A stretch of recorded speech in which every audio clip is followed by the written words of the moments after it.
बिस्मिल्लाहिर्रहमानिर्रहीम। अस्सलाम वालेकुम स्टूडेंट्स, हम लास्ट लेक्चर में 4.3 इक्वेशन ऑफ लाइन कैसे लिखी जाती हैं उसके हवाले से डिटेल से डिस्कस कर चुके हैं।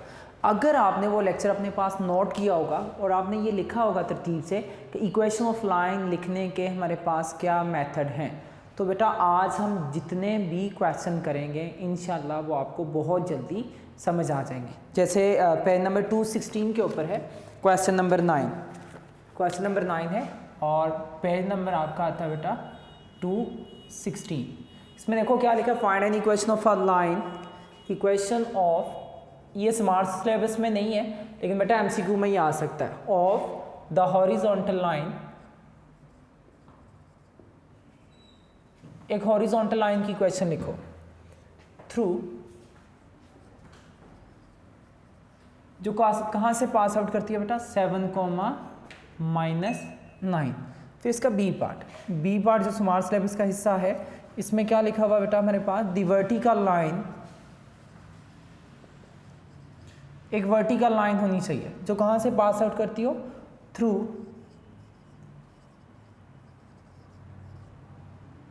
-5,3। आपको याद होगा मैंने बताया था इक्वेशन ऑफ हॉरिजॉन्टल लाइन कैसे लिखी जाती है, इक्वेशन ऑफ वर्टिकल लाइन कैसे लिखी जाती है। जो लास्ट लेक्चर हमारा था उसमें हमने जितनी भी लाइंस पढ़ी उनके हवाले से हर एक लाइन के स्टार्ट में एक वर्ड हमने पढ़ा, a line which is not vertical, an equation of the line या equation of non vertical line passing through the point या having slope and y intercept, इस तरह की कंडीशन पड़ी। लेकिन इसमें हमें क्या कहा जा रहा है, एक वर्टिकल लाइन की इक्वेशन निकालो, एक हॉरिजॉन्टल लाइन की इक्वेशन निकालो। तभी मैंने आपको उससे अगर हम इससे पीछे जो लेक्चर था उससे भी एक लेक्चर पीछे जो एंड वाला पोर्शन अगर देखें उसमें मैंने आपको बताया था कि हॉरिजॉन्टल लाइन कौन सी होती है और वर्टिकल लाइन कौन सी होती है। तो इसका सॉल्यूशन जरा देखिएगा बेटा,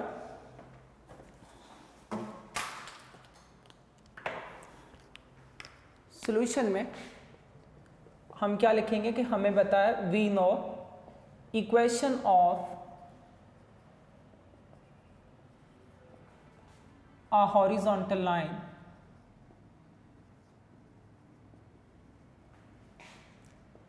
is horizontal line के क्या होता है x एक्सिस, लेकिन इक्वेशन किसकी बनती है y की। आपको मैंने कहा था कि तरतीब याद रखिएगा, x एक्सिस होता है हॉरिजॉन्टल लेकिन इक्वेशन किसकी बनेगी हमेशा y की।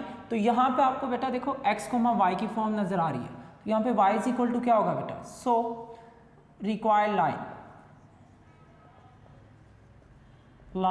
Is y is equal to -9 या y + 9 is equal to 0। Last lecture जो मैंने कहा था बेटा हर इक्वेशन जनरल फॉर्म में होती है, ax + by + c। इसमें जनरल फॉर्म क्या होगी, 0x + 1y + 9 is equal to 0। वो लिखने की जरूरत नहीं है, बस यहाँ तक हम इसको क्या करेंगे, कंप्लीट करेंगे। Next equation of vertical line, अमूमन आप लोगों ने बेटा ये देखना है कि आप तकरीबन की बुक में देखें जितने भी नोट्स हैं वहाँ पे एक गलती की गई है। जितनी भी हमने लास्ट लेक्चर में इक्वेशन ऑफ लाइन पढ़ी थी उनके लिए वर्ड यूज हुआ N equation of non vertical line, वो नॉन वर्टिकल लाइन के लिए होती हैं। इसका आप लोग मोस्टली देखोगे इन क्वेश्चन के लिए उसने इंटरसेप्ट फॉर्म यूज की हुई है m × x - x1, जो बेटा सरासर गलत है। हम इसको नॉन वर्टिकल लाइन के लिए यूज करते हैं, जबकि ये कौन सी है हमारे पास, एक वर्टिकल लाइन जिसमें x आपको -5 नजर आ रहा है और y किसके इक्वल नजर आ रहा है, 3 के। तो हम लिखेंगे वी नो, हम क्या जानते हैं, equation of a vertical line is x is equal to some constant. ठीक हो गया। अगर यहां पे देखा जाए सो रिक्वायर्ड लाइन,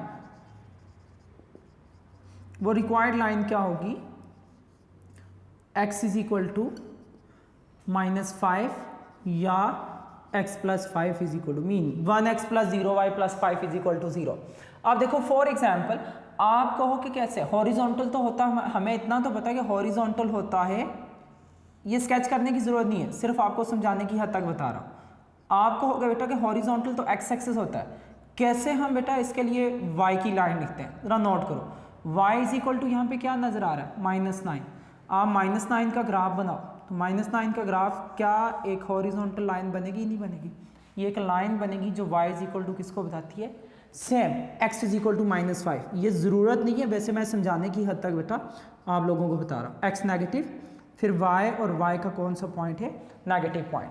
तो x इज इक्वल टू -5 को जब आप शो करोगे तो आपके पास बेटा ये y एक्सिस के लेफ्ट तरफ होगा, तो यहाँ से हमें शो होता है कि ये क्या आ गया, x इज इक्वल टू -5 या x + 5 इज इक्वल टू 0। ये कौन सी वैल्यू बनी, देखो आंसर में देखा जाए तो ये x की वैल्यू है, लेकिन है कैसे, वर्टिकल, हालांकि y एक्सिस वर्टिकल होता है, उसके ऑपोजिट चलना है। इनको मिक्स ना कीजिएगा ताकि प्रॉब्लम ना हो। इसके बाद जो नेक्स्ट हमारा क्वेश्चन है, क्वेश्चन नंबर 10। क्वेश्चन नंबर 10 में बेटा देखो वहां पे क्या कंडीशन लिखी है, find an equation of the line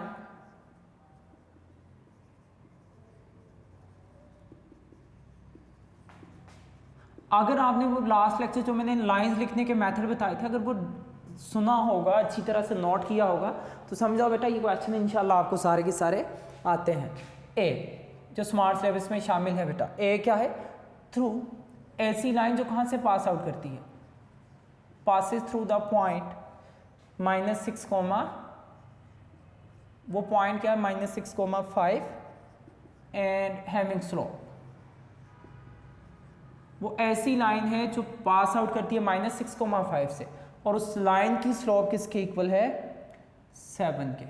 तो आप देखो आपको नज़र क्या आ रहा है, एक ऐसी लाइन लिखो जिसके लिए एक पॉइंट और एक स्लोप यूज़ की गई हो, तो फौरन आपके माइंड में कौन सी लाइन क्लिक हो रही है बेटा, equation of the line passes through the point x1 y1 having slope m। तो कौन सी लाइन थी हमारे पास, y is equal to mx plus y -y1 is equal to slope into x minus x1। Solution में बेटा देखो गिवन पॉइंट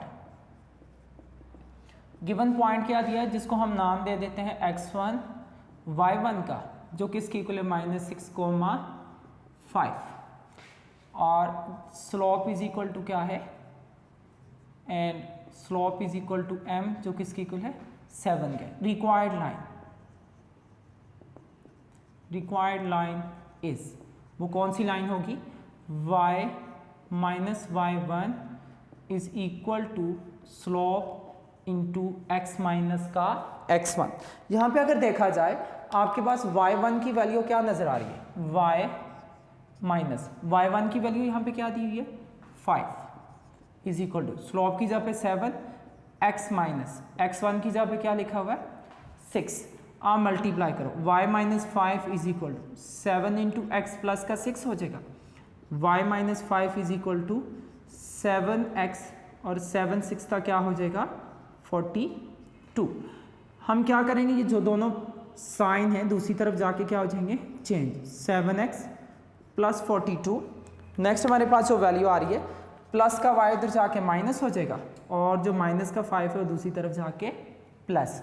तो यहाँ से एक लाइन बनेगी 7x माइनस का 1y, आगे 1 लिखने की जरूरत नहीं है, क्यों लिख रहा हूँ अभी आपको पता चल जाएगा। ये हमारे पास क्या होगी, वो एक लाइन होगी जो कहाँ से पास आउट करती है, passes through the point -6,5 and slope m is equal to 7। मैंने कहा बेटा अमूमन स्लोप के हवाले से डिस्कस किया जाता है। अगर मैं कहता हूँ मुझे इस लाइन की स्लोप निकालनी है, वैसे ये तो आंसर आ गया इसका, लेकिन अगर मुझे इस लाइन की स्लोप निकालनी है तो स्लोप ऑफ लाइन क्या होगी, ये MCQ के लिए बता रहा हूँ, इज इक्वल टू अगर आपको ये बेटा जनरल फॉर्म में नजर आए a ओवर b, a होता है x के साथ, b होता है y के साथ, माइनस माइनस प्लस 7 1 7। देखो क्या हमें गिवन में भी स्लोप 7 दी या नहीं दी, मीन जो थर्ड मेथड है स्लोप निकालने का, वो हम जो भी जनरल फॉर्म आ जाती है इसकी भी स्लोप निकाल सकते हैं, इस वाली लाइन की भी स्लोप निकाल सकते हैं। हर लाइन की स्लोप जो जनरल फॉर्म में लिखी हो आप -a ओवर b का यूज़ करके फाइंड आउट कर सकते हो। इसका सेकंड पार्ट, इसके बाद जो स्मार्ट सिलेबस में शामिल है इसका डी पार्ट, डी में क्या लिखा हुआ है, इंतहाई बेटा सिंपल। अगर आपको क्वेश्चन की स्टेटमेंट और पिछला लेक्चर याद है तो बेटा आप सारा कुछ कर सकते हो। इसमें क्या लिखा हुआ है, पासेस थ्रू, कहाँ से पास आउट करती है, 2 पॉइंट्स में से बेटा कौन कौन से, एक पॉइंट है -5,-3 एंड सेकेंड पॉइंट हमारे पास क्या है 9,-1।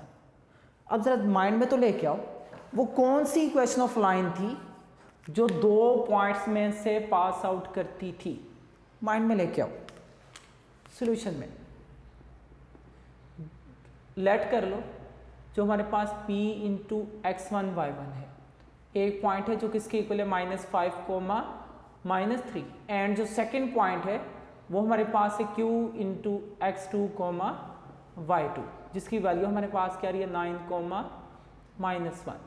2 पॉइंट्स आपको दिए गए, 2 points form of a line क्या थी जब आपको 2 पॉइंट्स गिवन हो? सोचो बेटा, थोड़ा सा आपके माइंड में आ रहा होगा कि वो किस तरह की लाइन होती थी। रिक्वायर्ड लाइन इज, हम उसको 3 तरह से याद करते थे। 2 पॉइंट्स का यूज करके 2 फॉर्म बताई थी और एक जो डिटर्मिनेंट फॉर्म थी। लेकिन मैंने आपको कहा था आपने याद ये वाली फॉर्म करनी है, y minus y1 is equal to slope into x minus x1। जैसे point slope form, point and slope form याद करनी है, वैसे ही ये भी याद रखनी है कि y माइनस y1, इसमें भी देखो y minus y1, x minus x1, इसमें भी x माइनस x1। इसमें स्लोप m गिवन दी होती थी, पॉइंट दूसरा नहीं दिया होता था। इसमें अगर सेकंड पॉइंट दिया है तो हमें इतना तो पता है कि हम पॉइंट का यूज करके आसानी से slope of the line find out कर सकते हैं। आप यहाँ पे y1 x1 की जगह y2 x2 यूज करके देखिएगा, आपका आंसर चेंज नहीं आएगा, ठीक हो गया। लेकिन एक ही याद करो बेटा, कंडीशन चेंज करने की जरूरत नहीं है, वो भी एक्यूरेट है, उसमें कोई प्रॉब्लम नहीं। y माइनस y1, देखो बेटा y1 की वैल्यू क्या है -3 is equal to slope into x minus x1 की वैल्यू आपके पास क्या है -5। स्लोप कैसे निकालेंगे? स्लोप जरा देखिएगा, y2 माइनस y1, y2 क्या है आपके पास, y2 की वैल्यू देख लो -1, ये माइनस फार्मूले का। y1 की वैल्यू देखो किसकी इक्वल है -3 divided bye x2 minus x1, x2 देखो किसकी इक्वल है 9 माइनस इंटू x1 किसके इक्वल है देख लो -5। इसको सिंप्लीफाई करो तो आपके पास एक ऐसी लाइन बनेगी जो 2 पॉइंट्स में से पास आउट करती है। y plus 3 is equal to -1 plus 3, 9 plus 5 is equal to into x plus 5, 9 plus 5 14, divide तो दूसरी तरफ आके क्या हो जाएगा multiply, is equal to -2 -1 plus 3 2 आ जाएगा इंटू x प्लस 5, 14y 14 3 का क्या हो जाएगा 42 is equal to 2x plus 10, 0 is equal to 2x plus 10। ये जो 2 वैल्यू बेटा लेफ्ट तरफ है, जब ये साइड चेंज करेंगी तो इनके साइन भी क्या हो जाएंगे चेंज, -14y -42। तो लाइन क्या निकलेगी 2x -14y और प्लस 10 -42, तो बेटा 32, बड़ी वैल्यू का साइन माइनस है तो माइनस का, सब में से देखो 2 कॉमन आ सकता है तो क्या बचेगा x minus 7y minus 16 is equal to 0। ये 2 जाके 0 के साथ मल्टीप्लाई होगा, डिवाइड होगा तो आपके पास क्या होगा आंसर आ जाएगा। ये एक ऐसी लाइन है जो 2 पॉइंट्स में से पास आउट करती है। देखो अगेन वही बात कि अगर आपको वो जनरल लेक्चर आता है तो बेटा ये क्वेश्चन क्यों नहीं आते, सारा कुछ खुद ही बस वो सारे के सारे सिर्फ स्टेटमेंट को गौर से कंसंट्रेट करके पढ़ना है। वो पढ़ के एक बार पढ़ के अगली बार माइंड में लेके आना था कि बेटा कि वो पिछला लेक्चर हमने जो पढ़ा उस लेक्चर में लाइन लिखने के मेथड क्या थे। जैसे इसमें मैंने बता दिया horizontal line, horizontal x axis होता है लेकिन वाई की लाइन लिखी जाती है, वर्टिकल वाई एक्सिस होता है लेकिन एक्स की लाइन लिखी जाती है। जब आपको एक पॉइंट और स्लोप दी हो तो बेटा पॉइंट स्लोप फॉर्म क्या थी y minus y1 m into x minus x1। जब आपको गिवन हो 2 पॉइंट्स तो 2 पॉइंट्स की फॉर्म क्या थी y minus y1 into x minus x1। यहाँ पे ये स्लोप लिखी जाएगी। बेटा 4.3 के शुरू का इंट्रोडक्शन वाला क्वेश्चन, उसमें हम इसको स्लोप m का नेम देते थे, वही फॉर्म है, लेकिन इसमें 2 पॉइंट्स होंगे तो हम इसका यूज़ करेंगे, एक पॉइंट और एक स्लोप होगी तो उसमें ये वाली कंडीशन का यूज़ करेंगे। आप ये भी कर सकते हो कि पहले m निकाल लो ये वैल्यू, बाद में बेटा इसको डायरेक्टली सॉल्व कर लो, वो भी आपका एक्यूरेट माना जाएगा। इस लाइन की भी आप लोग स्लोप फाइंड आउट कर सकते हो। इसकी स्लोप कैसे फाइंड आउट होगी, -a/b, तो 1/7 इसकी क्या होगी स्लोप होगी। इसके बाद जी स्टूडेंट्स, नेक्स्ट जो हमारे पास है क्वेश्चन नंबर 10 का पार्ट नंबर ई। सिर्फ आपके जहन में स्टेटमेंट आनी चाहिए कि इसकी स्टेटमेंट क्या है। इसमें देखो बेटा, हमें कहा गया find an equation of the line, equation of line find out करो।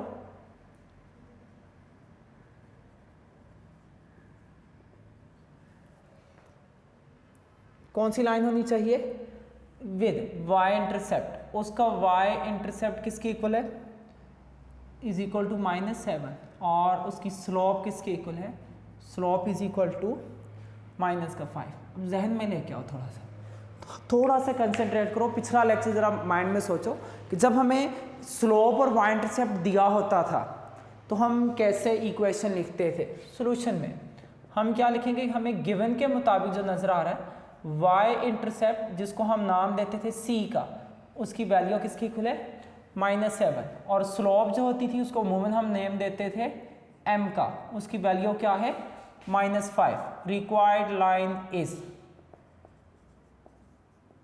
वो लाइन हमारे पास क्या होगी? y is equal to mx plus का c। मीन वो जनरल लेक्चर देख लो बेटा, अभी तक वही सारी चीज़ें घूम रही हैं।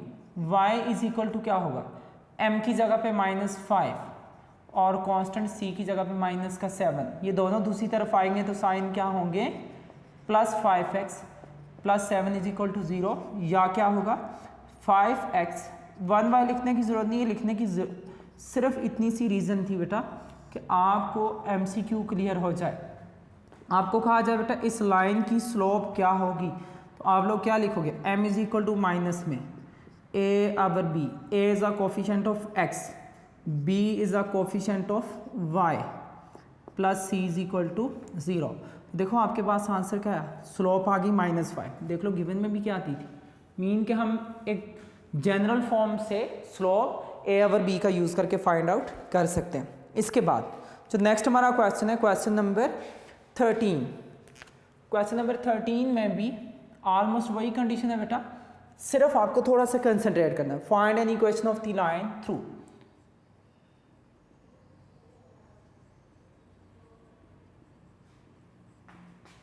एक ऐसी लाइन है जो कहां से पास आउट करती है? थ्रू। पॉइंट हमें दिया -4, -6 एंड ये वर्ड बेटा अब इस पे कंसंट्रेट करना है, ये वर्ड है हमारे जानने वाला। And perpendicular to a line, एक लाइन के ऊपर परपेंडिकुलर है। वो लाइन कैसी है बेटा? हैविंग स्लोप, उस लाइन के ऊपर परपेंडिकुलर है जिसकी स्लोप हमें क्या नजर आ रही है? -3 डिवाइडेड बाय 2। अभी बेटा लास्ट लेक्चर में ये सारी डिस्कशन हुई थी।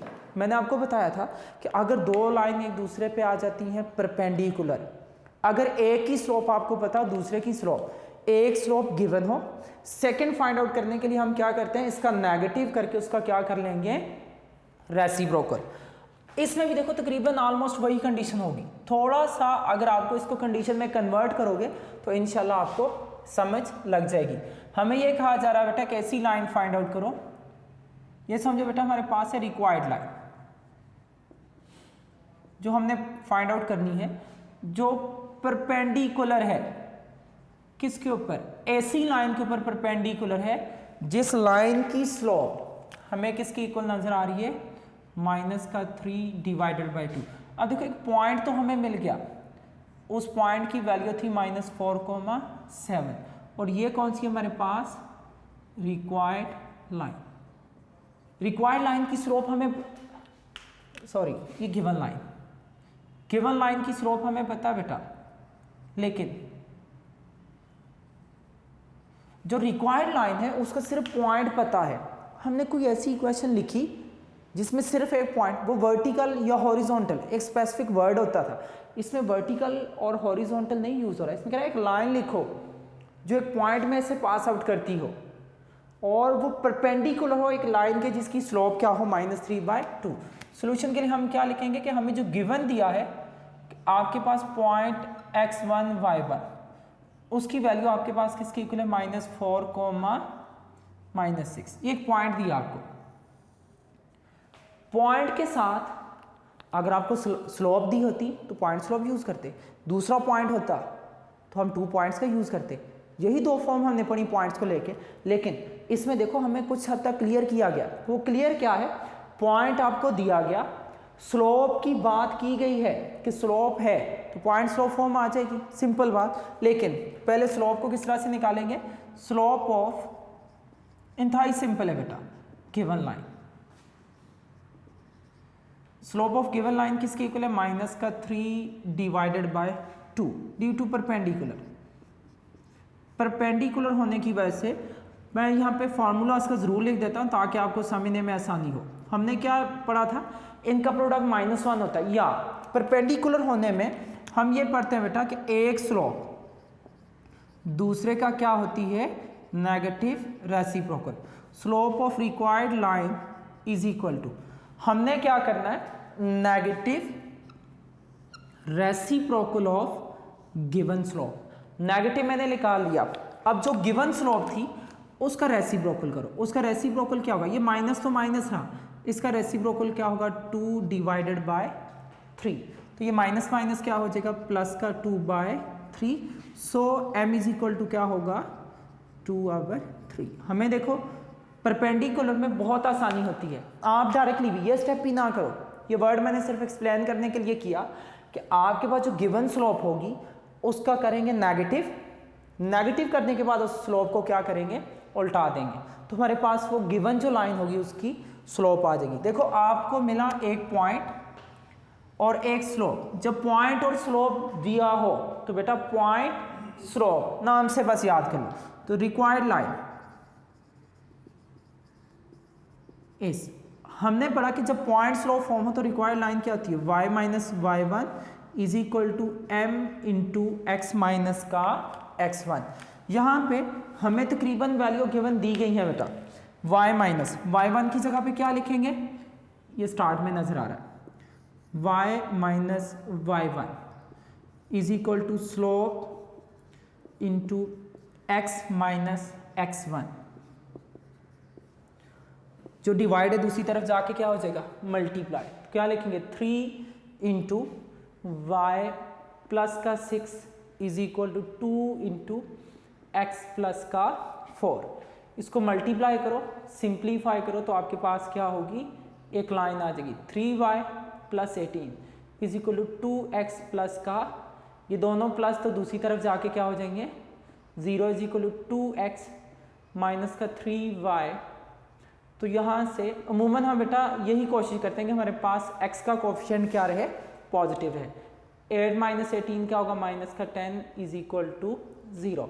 ये हमारे पास लाइन आ गई जो क्या करती है बेटा, पासिस थ्रू द पॉइंट। किस पॉइंट में से पास आउट करती है, -4,6 एंड परपेंडिकुलर, ऐसी लाइन के ऊपर परपेंडिकुलर है जिसकी स्लोप क्या है, -3/2। मीन हम स्टार्टिंग से ही अगर स्टेटमेंट में थोड़ा गौर करें तो हमें दो चीज़ें यहाँ पे नज़र आ रही हैं, एक पॉइंट और एक स्लोप। पॉइंट स्लोप, तो बेटा पॉइंट स्लोप का यूज़ करके वहाँ से हम क्या करेंगे, उसका आंसर निकालेंगे। अगेन देखो, find an equation of the line passes through the point.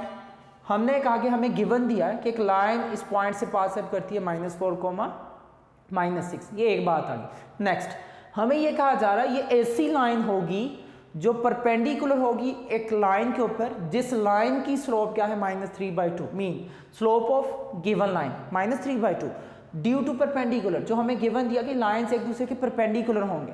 Perpendicular की कंडीशन में हम पढ़ चुके हैं कि स्लोप का प्रोडक्ट इज इक्वल टू क्या होता है, -1।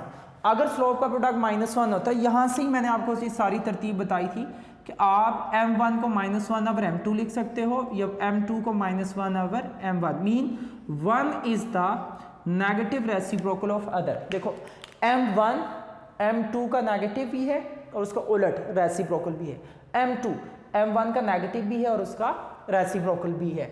तो हमने कहा बेटा slope of the required line, तो क्या कर दिया हमने, जो परपेंडिकुलर की गिवन स्लोप थी उसके साथ नेगेटिव लगा के उसका क्या कर दिया हमने, रेसिप्रोकल। जब नेगेटिव रेसिप्रोकल किया उसको उल्टा दिया बेटा, तो हमारे पास गिवन लाइन की स्लोप क्या आ गई, प्लस का 2/3। मीन पॉइंट भी पता चल गया, वो स्लोप भी पता चल गई जो किसकी इक्वल है, 2/3। 3 के। तो हमें पढ़ा था कि जब हमें एक पॉइंट और एक स्लोप, जो स्टार्ट से ही हमें नजर आ रहा है कि पॉइंट और स्लोप की डिस्कशन हो रही है, जब एक पॉइंट और एक स्लोप दी हो तो हम इक्वेशन ऑफ लाइन कैसे लिखते हैं, y minus y1 is equal to slope x minus x1। ये x1 y1 पॉइंट होंगे और m हमारे पास स्लोप होगी। जो सिंपल x और y है ये जनरल फॉर्म में लाजमी प्रेजेंट करते हैं कि एंड पे जो भी आपका आंसर आए वो एक्स वाई की एक लाइन की, एक लीनियर इक्वेशन की फॉर्म में, लीनियर इक्वेशन भी बेटा एक लाइन ही होती है, उस फॉर्म में होना लाजमी है। तो हमने पुट किया y माइनस y1 की जगह पे -6 इज इक्वल टू स्लोप जो 2/3 है is equal to slope into x minus x1। हम स्लोप यूज करेंगे जो रिक्वायर्ड लाइन थी, गिवन की नहीं, गिवन की तो जाहिर बात है हमने इक्वेशन ही निकालनी, फाइनल इक्वेशन होती रिक्वायर्ड लाइन, जो रिक्वायर्ड होती है उसकी लाइन निकालते हैं, जो रिक्वायर्ड स्लोप आई उसका यूज़ करना बेटा। ये 3 डिवाइड तो मल्टीप्लाई 2 इन दोनों के साथ, लेकिन पहले मैंने साइन चेंज किए कि ये माइनस माइनस प्लस होगा और ये भी क्या होगा माइनस माइनस प्लस। आपके पास बेटा कि 3 जो डिवाइड था दूसरी तरफ जाके हुआ multiply, 3y plus 18 is equal to 2x plus का 8। अब ये दोनों प्लस थे, दोनों दूसरी तरफ जाके माइनस हो जाएंगे, 2x minus 3y 8 minus 18 is equal to 10 is equal to 0। अब इसमें से कुछ कॉमन नहीं आ रहा, इसी वजह से बेटा हमें कॉमन लेने की ज़रूरत नहीं है। पिछले क्वेश्चन में था जो हमने लास्ट टाइम अभी पढ़ा उसके लिए हमने कॉमन लिया, ठीक हो गया। ये बेटा शॉर्ट क्वेश्चन में इंपॉर्टेंट भी है। इसके अलावा जो मैंने बताए, जो अभी इससे पीछे वाले क्वेश्चन करवाए, ये कभी शॉर्ट में भी आ जाते हैं, कभी एमसीक्यू में भी आ जाते हैं। क्वेश्चन 9 के जो 2 शुरू के पार्ट बताए वो आते ही अमूमन एमसीक्यू में, शॉर्ट में बहुत कम आते हैं, हॉरिजॉन्टल या वर्टिकल लाइन। क्वेश्चन 10 के पार्ट शॉर्ट क्वेश्चन में अमूमन आ जाते हैं, एमसीक्यूज में आ जाते हैं। ये वाला पार्ट भी देखो एमसीक्यूज टाइप ही कि आपने ज़्यादा उसमें डिटेल में नहीं जाना, हमें पता है सी की वैल्यू -7 है, एम की वैल्यू -5 है, सीधा इसमें पुट करके उसका आंसर निकाल लेना कि वो लाइन हमारे पास क्या होगी, ठीक हो गया। इसी तरह से ये वाला पार्ट शॉर्ट क्वेश्चन में इंपॉर्टेंट है, इसको अच्छी तरह से कीजिएगा। बाकी जो इसके बाद है क्वेश्चन नंबर 15 हमने ऑलरेडी डिस्कस किया हुआ है, लॉन्ग क्वेश्चन में इंपॉर्टेंट भी है, तो इन क्वेश्चन को अच्छी तरह से पढ़िएगा। इक्वेशन ऑफ लाइन को बेटा अच्छी तरह से याद रखिएगा ताकि नेक्स्ट टॉपिक भी समझने में आपको आसानी हो। 6 चैप्टर में भी इनका काफ़ी हद तक यूज़ होगा। यहाँ तक आज का हमारा लेक्चर था। नेक्स्ट लेक्चर में इंशाल्लाह बेटा आपसे मुलाकात होगी। तब तक के लिए अल्लाह हाफिज़।